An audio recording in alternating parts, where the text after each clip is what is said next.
Congratulations. Title defense is underway. First round of victory over Alexa Glatch, 6-4, 6-1. First, let's talk about that. Tell me how you felt you played today.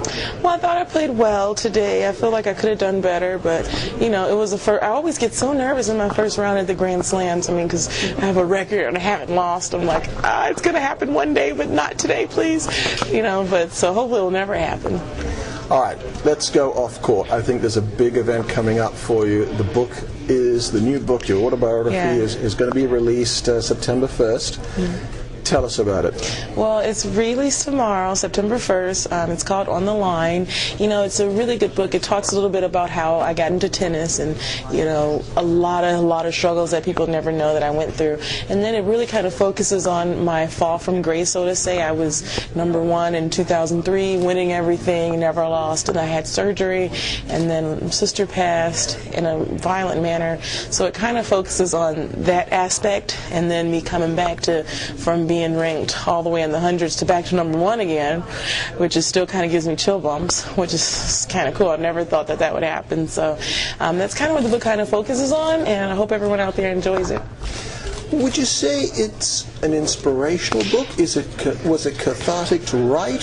What would you say? It's definitely an inspirational book because I felt like everyone can learn from my mistakes and also learn from my falls. And I also, every time I'm on the court, I write notes to myself, and a lot of those notes are in the book. And going back on those notes, I'm like, wow, I wrote that because it was so deep, and it's so much deeper than just being on the court. It's just about staying positive.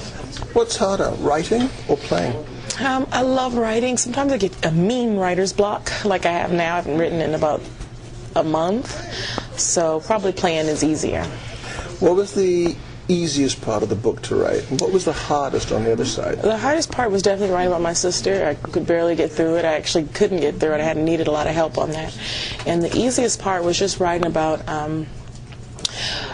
my fall from grace, actually, because I had a lot to say about that. Like, in what sense? I mean, why would you have had a lot to say about that aspect of your life? I had a lot to say because I wanted people to see where I've been, where I came from, and how I didn't do so well, and then, like, what exactly happened as opposed to all the stories that were kind of made up. And what would you like people to take away from the book? A lot of fun. You know, when I read it over, I laugh to myself a lot, and some fun pictures in there, too. So and also just positive message. And finally, I mean, is writing of this book, would you say it has really been one of the highlights of your young life?